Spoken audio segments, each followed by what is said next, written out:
Welcome to the Dr. Diane Show, where we explore revolutionary expansion of mind, body, and soul with me, Dr. Diane Hayden. With over 20 years of expertise as a mindset warrior, perspective shifter, and unshakable optimist, I am dedicated to helping you reach your wildest dreams in business, health, performance, and relationships. Learn about the power of thought and how it shapes your life to take risks, change careers, find love, go on adventures, and live passionately with me, Dr. Diane. Get ready for revolutionary ways of thinking, being, and creating an amazing life. The Dr. Diane Show starts now. Hello, everyone. I am Dr. Diane Hayden, and you are listening to the Dr. Diane Show on Transformation Talk Radio. Stay with us for the next hour, where we will explore revolutionary expansion of mind, body, and soul. Each time on the Dr. Diane Show, we have experts from around the country discussing cutting-edge topics on longevity medicine, natural health, mindset, spirituality, and soul purpose to help you shift your perspective and become a mindset warrior like me. My guest today is Beyor. She is the owner of Ray Life Coaching in Connecticut. Ray provides her clients with resources and practices that clarify their values, steps toward their purpose, and master confidence while facing fears with patience, compassion, and accountability. Ray's training is in attachment theory, codependency, yoga, meditation, polyamory, consent work, dance, and astrology, and is used to guide her clients into their authentic and abundant selves. So welcome, Ray. Thank you so much for being with us today. How are you? Hi, pretty good, Diane. Thank you for inviting me.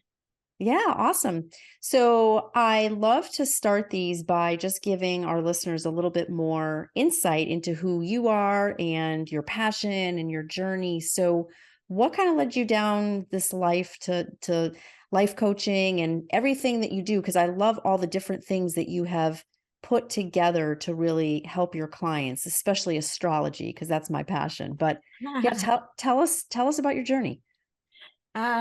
My journey. I think it actually starts with my parents, funny enough. My mom was an energy worker. She was a mother, stay-at-home mother, and worked at a bank part-time occasionally. My dad has his own business, which is like a cable technology business, and which transports energy. I think Yep. it just kind of all works out together. I had a mentor when I was 13 to 18 who really got me to see that there's more options in life. And she taught yoga and rebirthing, some really unusual things in, I guess, my area, which I didn't know being that young.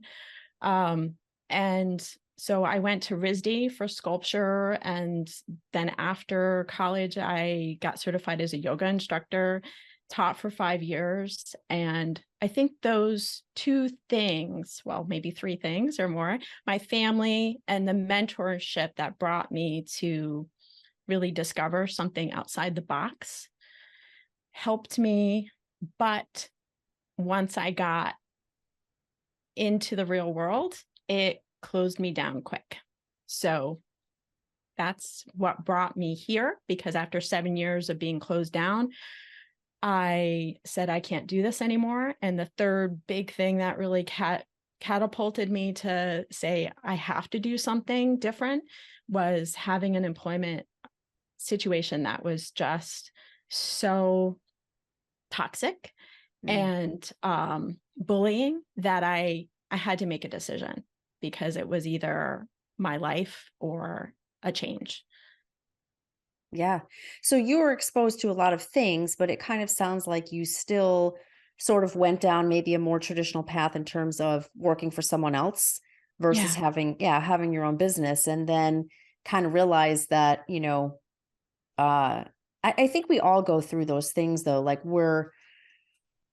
we know there's something that we're supposed to be doing, something that we're really passionate about, something that is, our gift, let's say. And it seems like for whatever reason, a lot of us kind of just get funneled into a job, right? Like working for somebody else, or, or we go to college, we're not really sure what we want to do. So we pursue something, like I got a business degree because my father was in business, and ended up in marketing for many years, which I do a little bit of now with the magazine, but it was more like traditional sales jobs, which I hated. And Right. yeah, we kind of get to this point where we're like, yeah, this is not, this is not who I am. This is not a great environment. And it's those hard things that kind of push us to, you know, find our passion. Right. And for such a long time, I had been saying to people around me that I look normal because I was at RISD. And I remember RISD, Rhode Island School Design. I'm, artist. I'm supposed to look creative. Well, at that time, it did not look creative. And RISD is right next to Brown. And I remember walking down the street with my creative looking friends, and there was this group of Brown students that were like, let me guess if you're a Brown student or if you're a RISD student. And of course, they guessed I was a Brown student because I presented externally as a normal person. And in my world, a normal person looks like a Brown student, I guess. I don't know. And I faded back into the background. And I always said, I'm unusual on the inside, outside, I look normal, because everything around me, I just didn't agree with, even in RISD. Like my perspective on the world is like, I think everybody has this in some degree, that there's something that you just don't agree with. And you might not know that, but it's grating on you. It's like a chalkboard and your nails on the chalkboard. There's something that gets your goat and gets you really upset. But you don't know why. And I believe that's the thing that you need to come out with. And I finally did. Yeah. So I totally agree with you. Yeah. Or sometimes it's a situation where you're in, I had a very similar work situation that was toxic as well, that I actually loved my job. I loved what I was doing for this one company. It was where I had worked right before I started the magazines. But there was things going on like at the corporate level that I just didn't agree with. Like I didn't think were ethical or whatnot. So it was more the people that I was working with than, let's say, the job itself. So Mm-hmm. there's all kinds of situations, right, where you could be in where you're, you have that feeling like, this is not the right place for me. Right. And there might be some real core inner work that's needed. Like for me, finally getting myself, because I went from a really low, really hard job where I wasn't making very much. I was being bullied, and I had to step it up. I had to face that person and the work environment and say no, which was very difficult in that situation. And I had to believe that there was something else for me. At the same time, I was applying for my LLC. I was doing that really hard work to just jump into believing that there's something. It took me a year or two to finally get full-time into independence. But once I did, just having that freedom is what catapulted me to open up to something deeper that was really hiding in me. And I think those little steps, which aren't that little, are the things that do help open up individuals, just having that safety. And I know that a lot of people don't have that safety. And so I look to support caretakers. I think women are big caretakers, but the caretakers of this world who are undervalued and kind of squashed, and we're taught to give and be responsible for others in a certain way. Yeah, And definitely. I want Definitely. to elevate them. Yeah. And that is awesome. That is awesome. And I think, a lot of us, it's a leap, to go to become an entrepreneur, to start your own business. I remember, it's been a long time now for me, but I still remember kind of those feelings and all of that, like, how am I going to do this? And, what if this doesn't work? And I kind of got to the point where I was like, well, you know what? I'd rather figure this out. I'd rather try this and fail at it than always wonder, what if. That became the bigger thing for me than the fear of actually starting a business and trying to be successful at it. Right. Yeah, I totally get that. I had people, even because I started as a virtual bookkeeper 10 years ago. So that was my first leap and full-time independent entrepreneur. And even with that, I laugh at it today because I'm like, even with that, people were naysaying around me.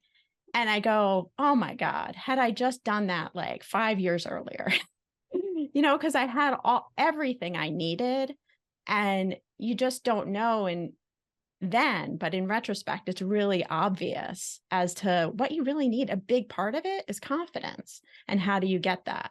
That's that's the hardest part. And I think that's what I help my clients with. The biggest part is the confidence and how to build that confidence. Yeah, so let's talk about that because I see that a lot. I think that is huge. I think it's huge with women. I think it's huge in the holistic industry in terms of because I don't always just see it in women. I see it in men as well. In terms of having the confidence not only to start your own business, but once you've done it, to be, to do the things you need to do to be successful. So would you say that that's like one of the driving forces in you that helps you? And how do you teach your clients to be more confident? It's definitely part of my work for sure. I think the driving force, yes, is building that confidence. Sorry, that's my heating system. um, but it it's a driving force because it's the only way to get yourself. I mean, you can do it when you're not confident, right? You can do stuff and just fail, fail, fail, fail, fail. You can be, and that's how you build confidence, I think, is really just facing that fear and realizing everyone has that huge amount of fear face in them, around them. And some of the practices that I give are just a little bit of tools to help bring the focus back to you, come back into you. Because what happens with confidence is we're looking outside and we're comparing a lot and we're saying, oh, everybody, people don't care. They're doing the same thing as you. Really, all they care about is themselves. And that's what you're doing right now, is you're really only caring about yourself. I mean, that sounds really funny, but you're really not. So we have to bring it back into, what am I about? And once you really have that why, that's the driving force to face that fear and to build that confidence. Because confidence, I think, comes from doing these things, just like me being on this, podcast. It's doing that stuff that is really scary and saying, oh, I did it. But starting small, start really small and just build on that is what I would say. Yeah, I don't know if you remember this, but the movie that Jim Carrey was in, was it called like Yes Man? Yes. Yeah. Yes. Okay. Yeah. I think that's what it is, right? It's just saying yes. Like how did this happen? I put out an email saying, I have openings on my show. You responded. What you basically did was you're like, I'm just going to say yes. I don't even know what this is about, but I'm going to say, I mean, you knew what it was about, but you were like, Yeah. you didn't know what the experience was going to be, I guess is what I'm trying to say. But Yeah. you said yes without really knowing what the experience was going to be. Mm-hmm. And yeah, I mean, I think that's brilliant because if people could just basically say yes and then figure it out afterwards, people would be taking so many more chances and finding, so many more amazing things in their life if they did that. Yeah, for sure. A quick little blurb. I listen to a ton of podcasts, and one of the ones that I listen to is Kathy Heller.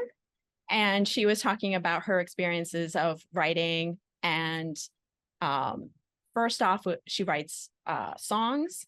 So she was talking about how not having a perfect song and sending it out and saying, oh, this is just a test. How do you like it? Is the best thing to do. Don't send your best stuff that you think is perfect out into the world. I mean, that's the opposite of what we're taught, right? Is Yep. to be perfect. And no, just go out there with something, but admit, this is just a test. What do you think? What are you looking for, to test the Exactly. waters and ask for feedback. And so I love it's it. learning to go out there with, not Yep. everything put together. Yeah, yeah, I love it. Well, we're going to take a short break. You're listening to the Dr. Diane Show with me, Dr. Diane Hayden. When we come back, we'll explore more with Ray Beyor, owner of Ray Love Life Coaching. Stay tuned. We'll be right back.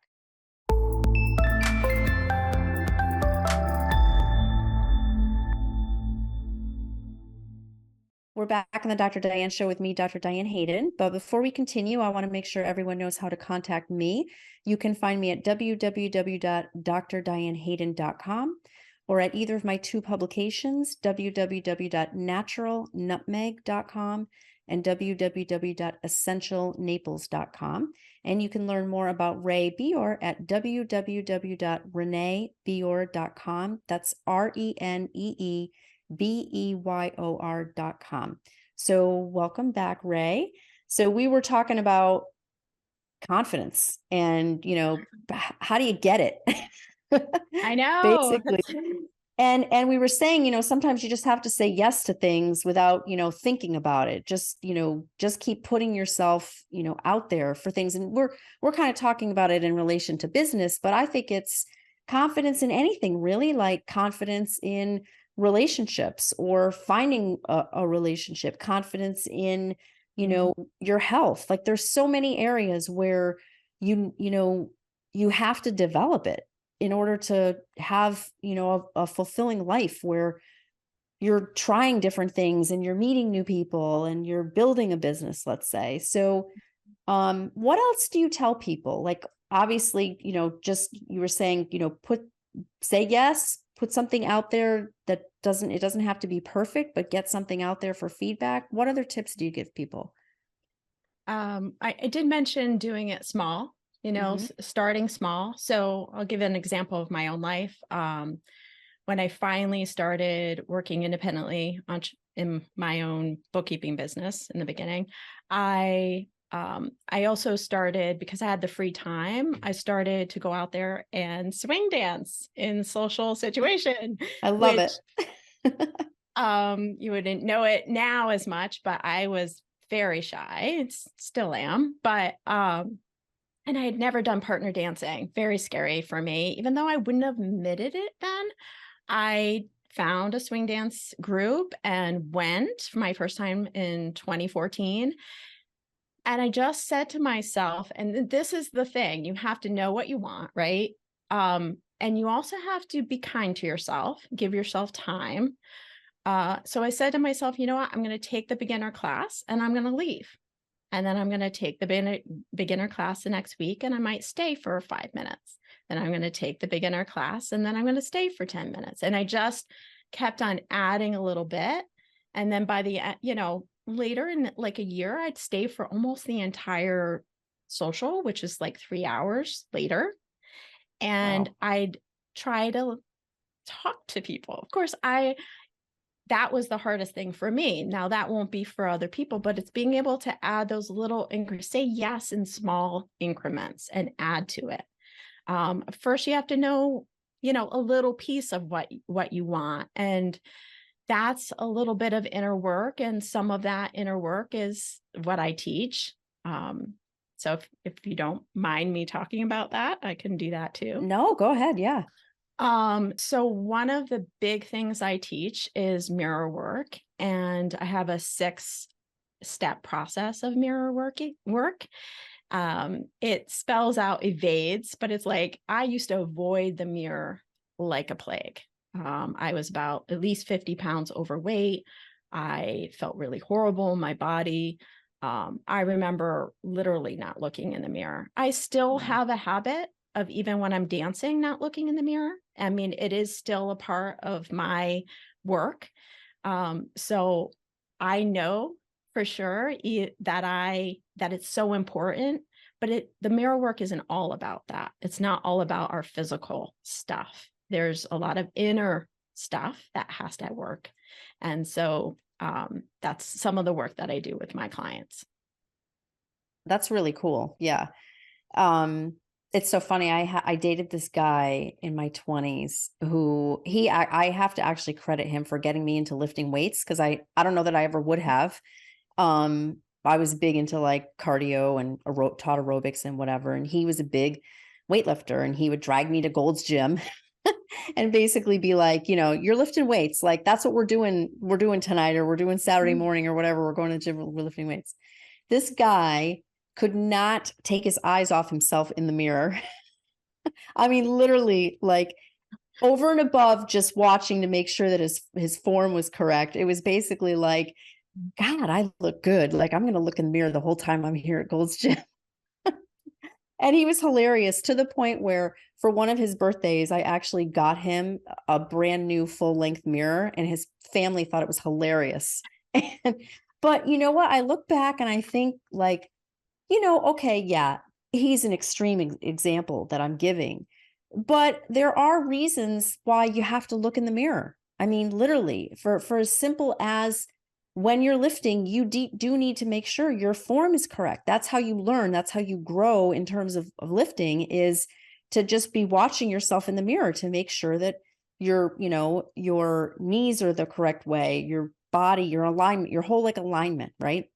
Mhm. And if you think about it from that perspective, it takes away, I guess, looking in the mirror and judging yourself, right? Like, Mhm. okay, I'm doing this because I want to be safe in terms of the workout that I'm doing. Mhm. But yeah, I totally see how some people would just, never want to look in the mirror. And I think that's, like you said, it's about going within, and Mhm. it's about not stop judging yourself all the time. That's what I hear when I hear someone saying, "Oh, I don't ever want to look in the mirror." Right. Because what are they seeing when they look? Right. And all of that's happening inside their thoughts is also some work. It's not just what you're seeing of yourself, but it's also the environment in which you live, and what you're seeing happening outside of you is also a reflection of what's happening inside of you. So I don't just have my clients look in the mirror, you know, but I Mhm. also do some work so that they can see that the mirror is all around them, and it's also inside them. And the thoughts and the emotions that are happening are also signals of what's going on, and start learning what those mean so that you can start making real decisions for yourself, um, that are based on what you really want going forward. Yeah. Yeah, I think it's all about just being more aware of what are the thoughts that you're thinking, right? Yeah. I think a lot of the time we don't hear that. A lot of the Mhm. time people don't want to sit silent for that very reason, because it's very scary to hear. Which I don't think I have that experience exactly, but I definitely know that throughout my life I've been exposed to sitting in silence in many different ways. So I have that experience of knowing how to do that, um, and what that means and how that can take you places. Mhm. Yeah, definitely. Yeah. Definitely.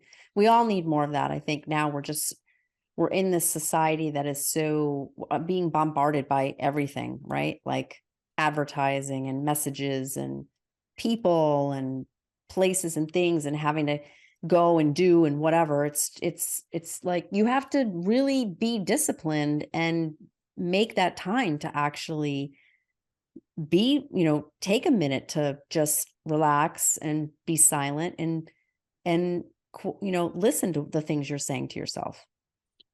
Right. And believing that, I think the biggest part is there has to be a big enough reason for people to think that that's worth it. I mean, if you haven't experienced doing it on a consistent basis, then you might not know that it can bring a lot to you, a lot of knowledge, a lot of awareness that can continue into your day to day life, that you can resource and go back to. And so that's what I hope to show people. Mm. Um, but really that's just a practice. And then that will show them who they are and what they need if they're confused, if they need clarity. Right. Yeah. So what other things typically who do you find is attracted to work with you? Like what are the other problems or issues that people come to you with? Yeah, funny enough, the people that usually come to me are people who are either already entrepreneurs and trying to make a shift or wanting to be. Women, particularly in their late 30s to late 50s.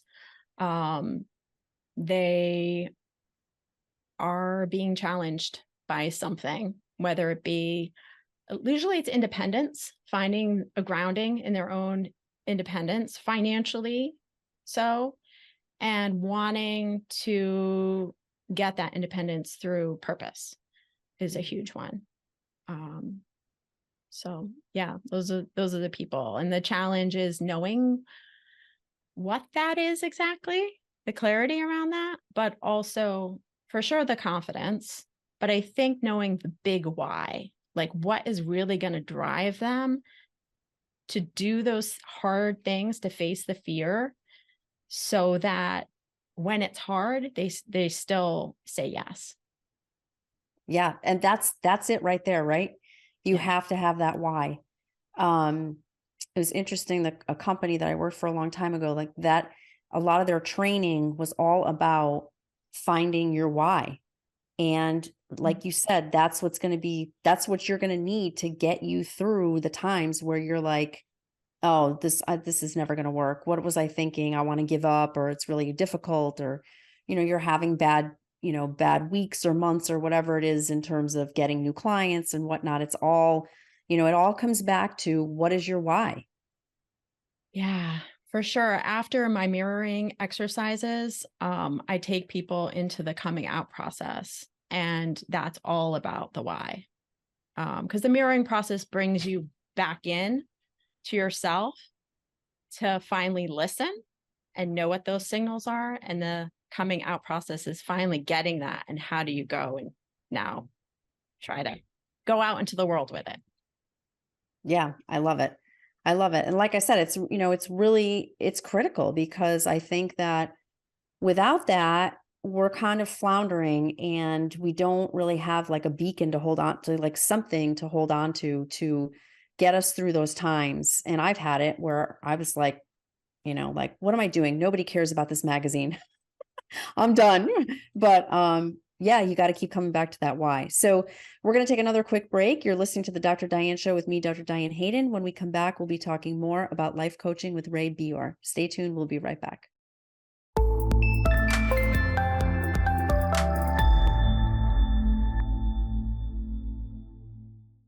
We're back on the Dr. Diane Show with me, Dr. Diane Hayden, and I am talking today with Ray Beyor. She's the owner of Ray Life Coaching.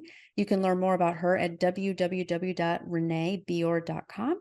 That's www.reneebeyor.com. So welcome back, Ray. We were talking about, basically having a why. What is it that is going to get you through the hard times? And we're focusing a lot on business and stuff because you coach a lot of women entrepreneurs, but I think you need that why in anything. You need that why to, in your relationships, you need it in certainly if you have a health crisis. And, so really, I think it's not always about business. It can really filter into a lot of areas of your life. Yeah.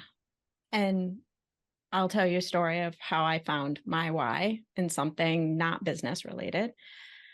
About 7 years ago, a little before that, I told you about the swing dancing and coming, I had some freedom in my life because I was working independently. I had some time and started doing some dancing, feeling good in my body. And then 2 years later, I sit down with a friend after a swing dance event. We're putting on our shoes and they start telling me about, they were dating someone I knew from the swing dance community. And they said, oh, before I started dating them, I was dating a polyamorous person. And I was like, what is that? I had no idea. So they described to me what that was. And I was like, huh. in my head, I'm going, that sounds like what I'm going through, because I was experiencing something going through me because I started to explore myself. I was opening myself to doors and safety really in my life that I had never experienced before. And it allowed me to build on my maturity. And here was someone telling me pretty much what was happening. I had asked, I was like, what is happening with me? And here they were telling me. And I realized at that moment that I was closeted. Like all this time, no one knew that I was bisexual, none of that stuff. Here I was thinking I was so proud of myself of being out in that way. And I'm like, no, I'm not. No one knows. I don't tell people because I'm married with a man. So they just assume. I was going to ask, were you in a committed relationship? So yes, you were. Yes. But this person, well, they were a pastor and are a pastor. And I think they kind of had an inkling of they needed to tell me this. I walked out of that place and go, I am closeted. And it blew my mind. It took me a year to process what was happening and to research and to really decide. And the why came the next year. I said, okay, if I'm going to do this, if I'm going to come out and really talk to my husband and really discover this thing that I realize I have to do, this is what's happening. And it's really hard. I have to face the worst case scenario. I have to face all the possibility that I might lose this person in my life. I may lose my family. Who knows? I might lose my friends. People might treat me weird. But I knew that in order to do it, I had to be completely out, because if I could be out for myself, of course, but if I could be out and I thought I could safely, I needed to do it for others. So my big why was, I didn't know anything about this. How is that possible? I had some like swinging or whatever, all that other stuff, but I didn't really understand that there were people out there living a life fully in this way of being, in a way that no wonder I didn't agree with so many things, and it made me really question how much more am I not agreeing with and not consenting to fully, that is just being told this is just how it is. And so my why for coming out as polyamorous is also my why for doing this coaching, is because I want more people to discover something that they never really consented to. It's just not okay with them, but we just say yes to things that aren't okay. And that's part of the work of consent and boundaries and a little bit, all the other work that I've been doing in order to be a coach. Well, I admire you, because that must have been hugely scary like you said, to put it out there, and then now you have to deal with other people's reactions and how are they going to react? Number one, your husband, but then also, like you said, your family and friends, and we don't have to go like too deep into the personal aspect of it, but I'm sure my listeners are like, well, what happened? Like, were people okay with it? Were they not okay? I mean, did you experience like a lot of different reactions from people? A lot surprising, very surprising. The people, and you just never know. The people who you think are going to be there for you might not be.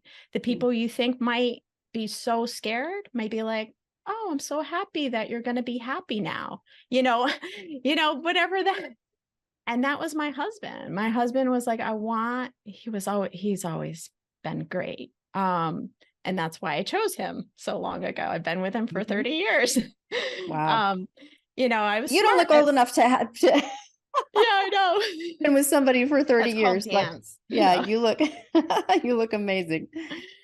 So yeah, so he said to me, I just want you to be happy. Internally, he was dealing with his own insecurities for sure. It took, I'd say, at least 2 years for him to get to a place of feeling pretty confident about it. And I'm everybody's different, right? Everybody's different in a marriage. Everybody's different in a relationship, in a friendship, in family. So why isn't it the same with polyamory? It is, your Right. relationships are different, and that's the point. So I have 3 relationships that are long-standing now. I would have been so surprised when I came out that actually would have happened, but that's what I wanted. I wanted more people in my life. I wanted my own chosen family, and I got it. Yeah. Yeah. It's amazing. And I think it's just a matter of, um, be just opening your mind really to different opportunities. And it's not going to be for everybody. And that's okay too. Right. I Mhm. mean,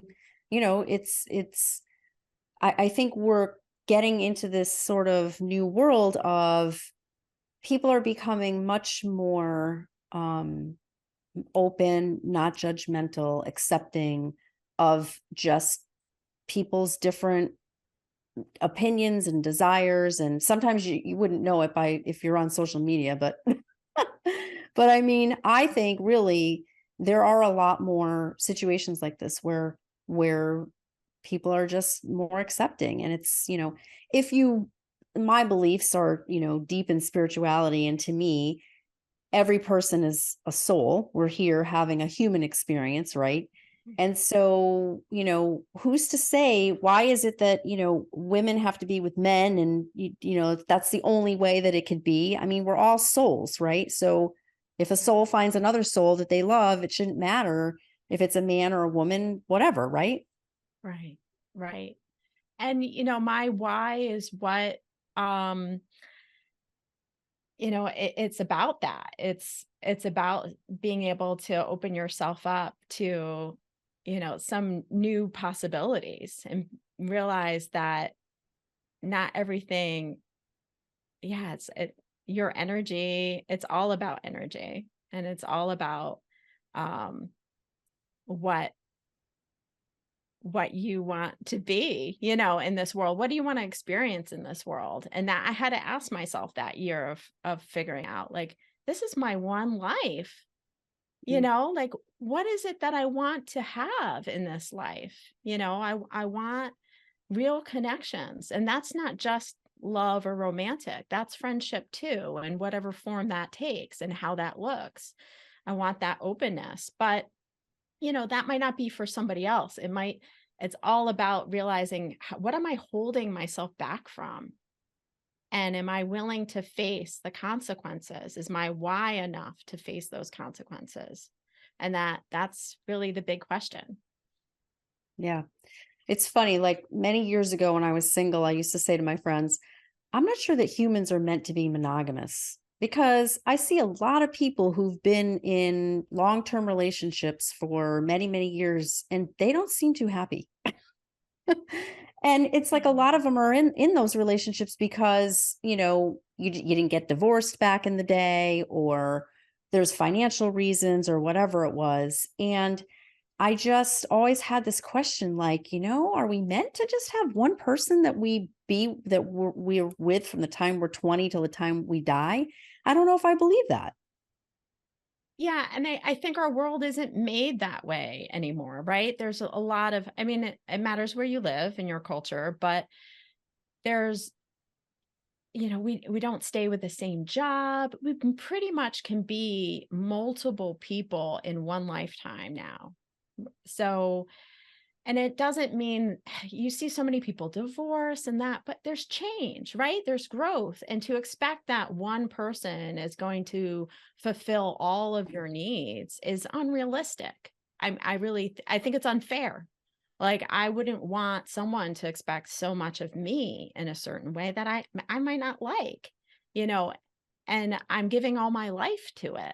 Instead, why can't we all have our cake and eat it too? I mean, I think all of us see it as being selfish, or Mm, some people say it's selfish.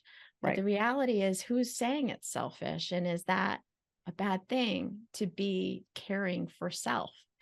Yeah. And I don't think it's selfish if the other people that are in the relationship with you are in agreement with it Yes, and they're okay with it. consensual. And if they're not okay with it, then they have a choice to leave as well. Right. And honestly, there are I do know couples who are actually very happy and have been in the same relationship for many, many years. So it all really comes down to, I think, just what is right for the individual. So this is fascinating, but we have to take a quick break. This is the Dr. Diane show. I'm Dr. Diane Hayden. Stay tuned. When we come back, we'll be talking more with Ray Beyor.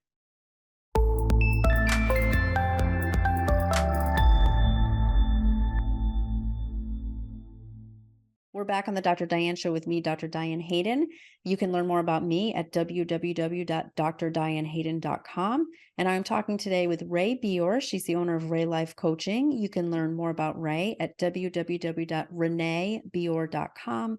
That's RENEEBEYOR.com. So we were having a fascinating discussion on are humans really meant to be monogamous? And just our thoughts around that. And I just love, what you stand for, Ray, and what just the authenticity that you have in your life.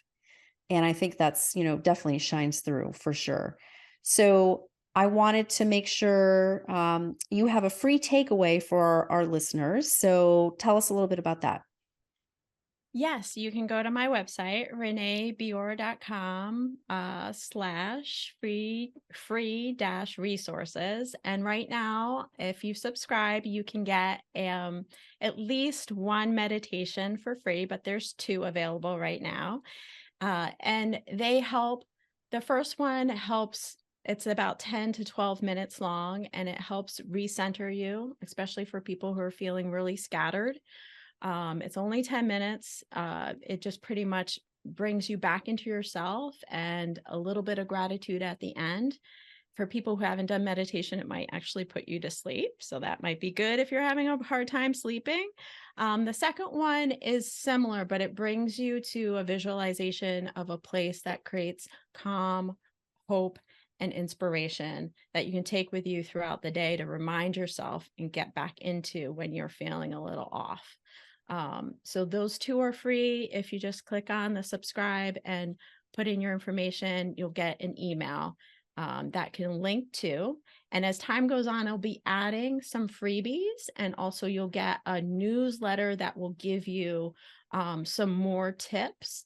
And another thing is a workshop that's coming in April. I'm organizing with a photographer that has a studio that we're going to work on some mirroring exercises. So a freebie that will be coming up in that link that I send you in an email is also for a little free show of what mirroring exercises I'm talking about and what to expect for that workshop. Oh, that's really cool. So you're in Connecticut. I'm assuming that's live, right? Yeah.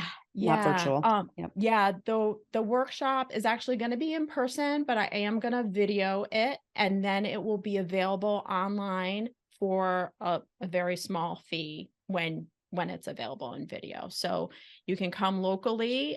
It'll be in Vernon, Rockville area. And in April, I'll be blasting it out through social media and whoever subscribes in the newsletter. Mm-hmm. And then you do work virtually, obviously, because as a coach, I'm assuming. And I know we have a lot of listeners that are, all over the country, worldwide. So yes, I work virtually, primarily from phone, but I do have some more virtual video availability as well. Cool, awesome. So your workshop's coming up in April, and anything else that you have going on that you want people to know about?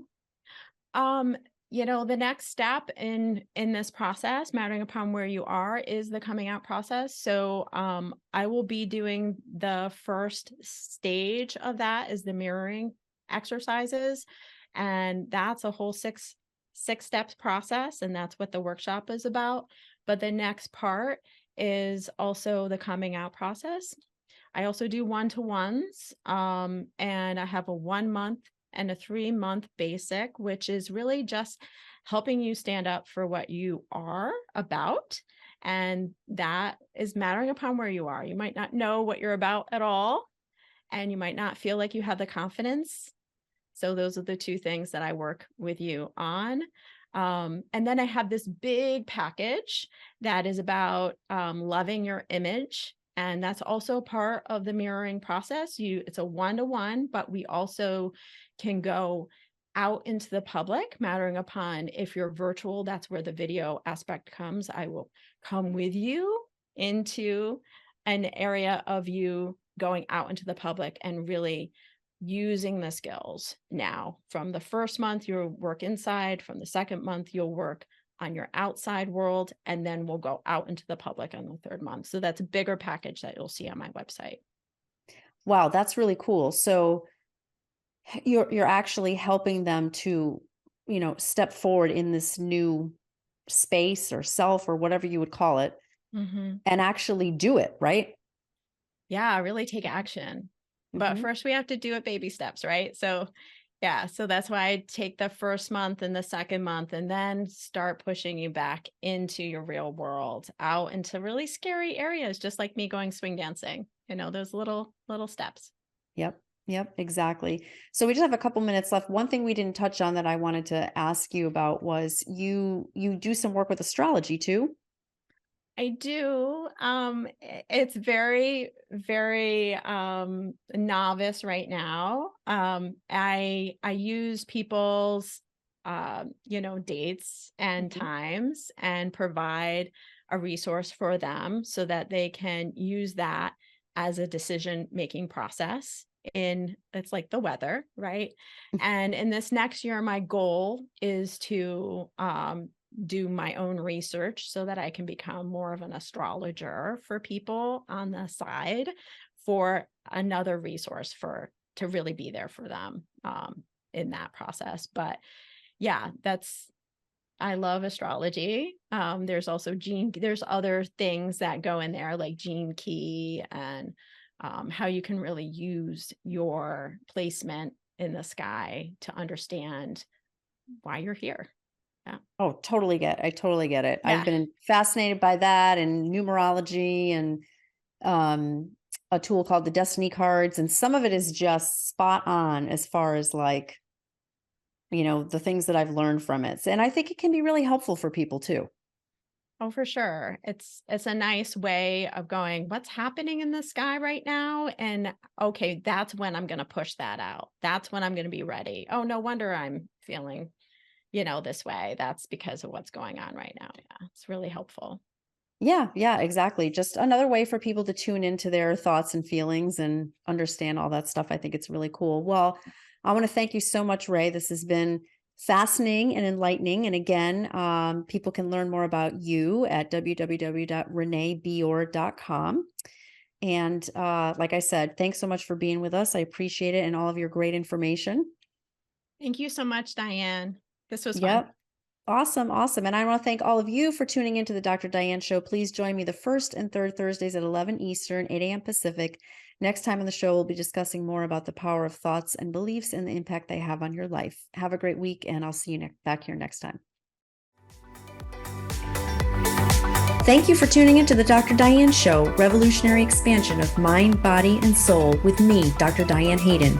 Tune in every Thursday at 8 a.m. Pacific, 11 a.m. Eastern on transformationtalkradio.com. Center your thoughts on what you want and shut the door on every suggestion of fear, worry, or lack from your own consciousness or the consciousness around you. Once you master that, everything is possible. To learn more about me, Dr. Diane, and receive a free digital subscription of my magazine, visit naturalnutmeg.com.